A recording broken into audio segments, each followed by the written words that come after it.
আমাদের আপনারা জানেন যে আজকের এই আয়োজনের মূল উদ্দেশ্য হচ্ছে আমরা গণ অভ্যুত্থানের প্রায় 1.5 বছর পরে হলেও আমরা একটি সুখবর পেয়েছি যে আমাদের প্রবাসের আমাদের 24 জন ভাই তাদেরকে মুক্তি দেওয়ার ব্যবস্থা করা হয়েছে এবং তারা খুব শীঘ্রই দেশে ফিরবেন। আমরা প্রথমেই আমাদের এই ভাইগুলোর পরিবারের প্রতি আমরা দুঃখ প্রকাশ করছি, যেটা আমাদেরই ব্যর্থতা যে গণ অভ্যুত্থানের এতগুলা দিন আমাদেরকে পার করতে হয়েছে ওনাদের মুক্তির জন্য। এটা আমাদের উচিত ছিল, আমাদের এই জাতির সকলেরই দায়িত্ব ছিল, সরকারেরও উচিত ছিল আরো আগে আমাদের প্রবাসে যারা গণ অভ্যুত্থানে অংশগ্রহণের কারণে জেলে যেতে হয়েছিল তাদের মুক্তির ব্যবস্থা করা।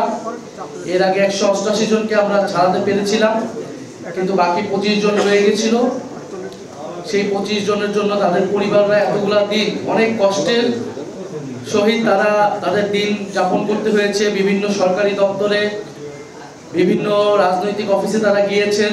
আমরা যখন জুলাই পদযাত্রায় চট্টগ্রাম গিয়েছি তখন এক আপা অনেক রাত ধরে যেখানে আমাদের হোটেল ছিল সেখানে এসে অপেক্ষা করেছিলেন, অনেক অনুরোধ করেছিলেন। আমরা চেষ্টা করেছি সরকারকে এই বিষয়ে বারবার অবহিত করার, সরকারকে চাপ প্রয়োগ করার, এবং আমাদের এনসিপি ডায়াসপোরা অ্যালায়েন্সে যারা রয়েছেন তারাও কাজ করেছেন বৈশ্বিকভাবে এটা জনমত তৈরি করা, এটা লবিং করার।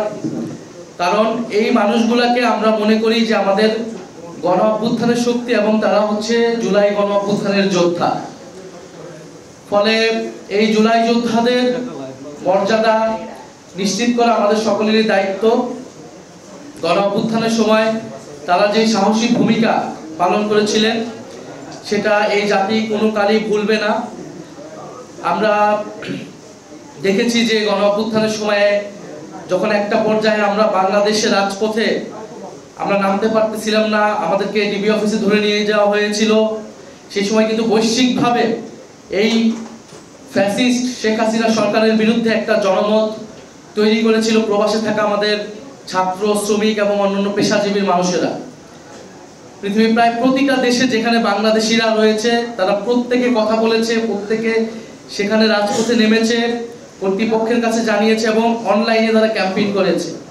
এবং মধ্যপ্রাচ্যের দেশগুলোতে তারা রাজপথে নেমেছে, কিন্তু সে দেশের আইনে এটা আইন বহির্ভূত কাজ হয়, তাদেরকে গ্রেফতার হতে হয়েছে। এবং তারা কিন্তু জানতেন যে তারা যদি এই প্রোটেস্টটা করে, প্রতিবাদ জানায়, তাদেরকে গ্রেফতার হতে হবে সেই দেশের আইন অনুযায়ী।